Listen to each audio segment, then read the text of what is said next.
came across the official, actual Jake desk, which is just this desk. We're here for the petty sniping between Tucker Carlson and Nick Fuentes, everyone's favorite Nazis. It's not random, though. It's the opposite of random. Joe Kent was #1 on the list of people they wanted to knock off, people who believe in our neocon foreign policy. They wanted Joe Kent out because he could stand up and say, I actually know. I've got the receipts. My wife was killed in Syria. He was the director of the United States National Counterterrorism Center. So I don't know why they're talking about it. They're just talking about Middle East problems. You had to take that guy out. And Nick Fuentes, this child, this weird little gay kid in his basement in Chicago. Tucker calls Nick Fuentes a weird little gay kid. That's the headline. He is, though. That's true. It's funny. You know what? Tucker Carlson has figured out that if he just tells the truth a little bit, he'll stand apart from the other right-wing pundits that are out there. He's like, there's some stuff we can tell the truth on that won't undermine my fascist enterprise too much. Is participating in a super PAC to bump off Joe Kent? Like, I've been around this my whole life. I know what that is. By the way, that is rich coming from Tucker Carlson, because you go look at him in the early 2000s with his fucking little gay bow tie. True. And his, like, hair and his fucking, like, exfoliated skin. And he does look like a little gay man, Tucker Carlson. He's tried to move away from that, moving towards the tans and beiges, but he's still, like, I don't know if that's really throwing everyone off the scent. He's lumberjack gay now? No, I'm sorry, that's Matt Walsh. like, bro, are we really having a conversation about people being closeted right now? Because I got news for you. You don't. You're not. Facts. Very true. Wait, I didn't know Tucker Carlson's dad was CIA. It's starting to make a lot more sense now. Nepo baby. I mean, I suspected as much. I just never looked into it. So the summer after my freshman year, my roommate and I decided to go down to Nicaragua for the summer and work and, get involved in the war, and support the side that we thought was right. Get involved in the Nicaraguan war? What? We thought we'd go get involved?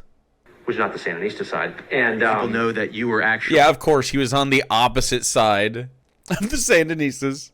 Dumbass. A freedom fighter who traveled down to Central America to fight with the Contras. Will you fill them in on that story? No.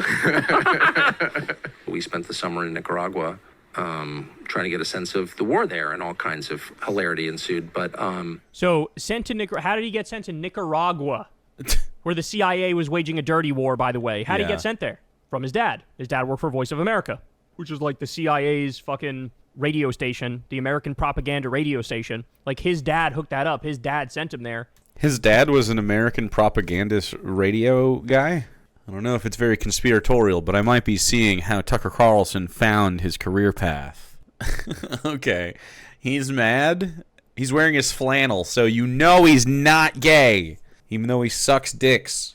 Being accused of being the CIA by Peter Thiel's best boys, by Tucker Carlson with his daddy. Tucker Carlson's, and you know what? Here's the other thing. Tucker Carlson said I'm a weird gay kid in the basement.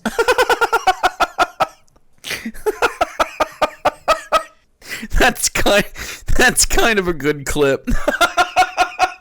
Yeah, and I'm from Chicago. You're right. Well, okay, you're not right about all of that. Wow. Okay, dude. Yeah. Pretty quick slip of the tongue there. Flannels are very straight on men, okay?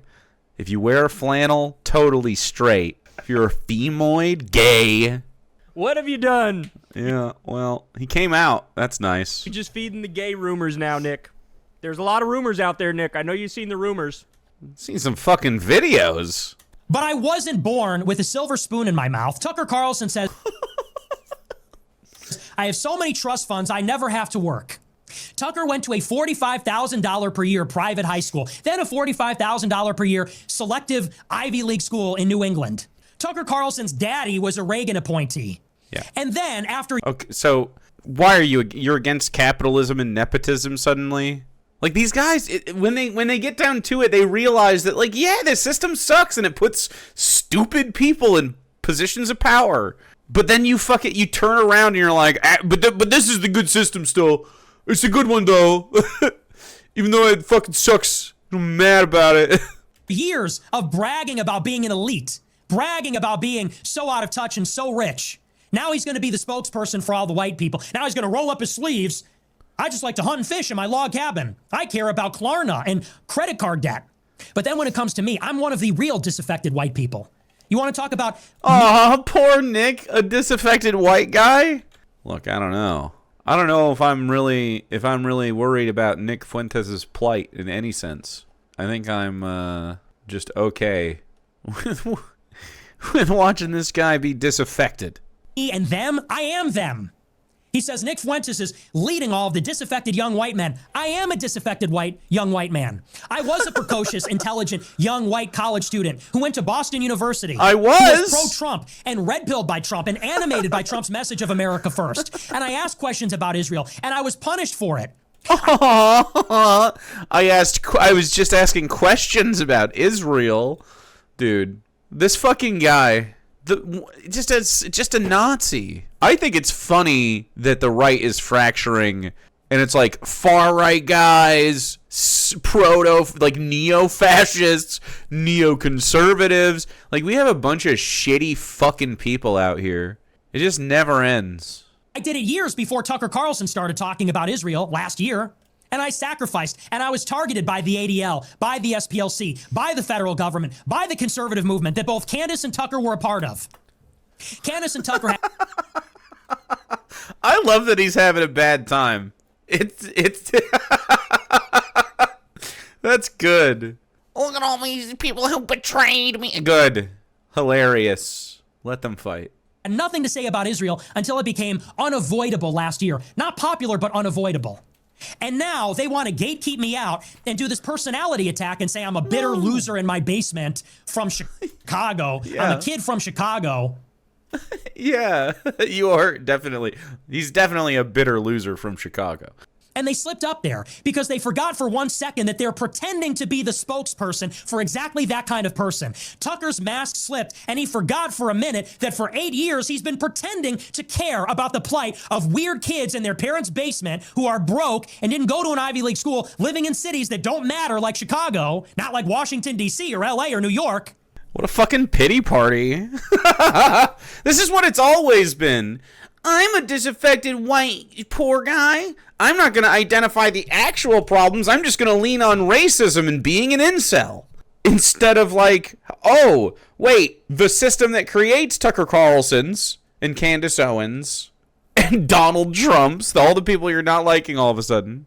It's the capitalist one. It's the Christian fascist right-wing capitalist system of America. Fuck bicycles. You're at the imperial core and it's eating you alive, and you're like, yeah, keep doing it, but also I don't like it. He's sending mixed signals. And that's why he had such disdain and contempt for me in that moment. Between the personality attacks, he's lonely, he's weird, he lives in a basement. I'm sorry, did you guys forget that that's your target audience that you're trying to pander to? Did you forget that for 2 seconds? It's like he forgot that he's also been on tape for fucking years. Here's what Nick Fuentes really thinks about the disaffected underclass. Ready?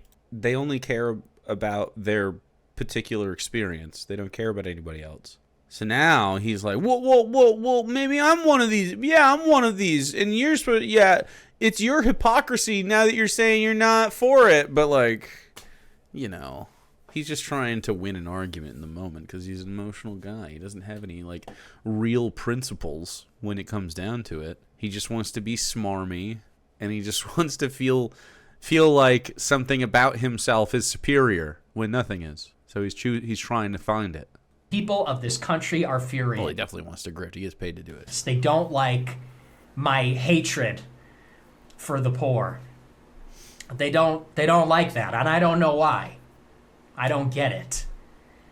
But I don't care, because I do fucking hate the poor, and I hate poor people, and I hate poverty, and I'm sick of lying about it. I'm not gonna pretend that I don't, okay? I love the rich. I don't have any animosity for the rich men of America. Yeah, cuck. He's a huge cuck. Oh, I can't believe something Nick Fuentes said was cringe. I do love the right-wingers arguing with each other, especially people like Nick Fuentes sort of getting pushed out into the margins further and further. I don't know, man. I think the Epstein thing is also kind of driving a wedge. Did you see that? There was like a poll earlier. Let me see if I can find the thing. Should the Epstein files be released? MAGA Republicans.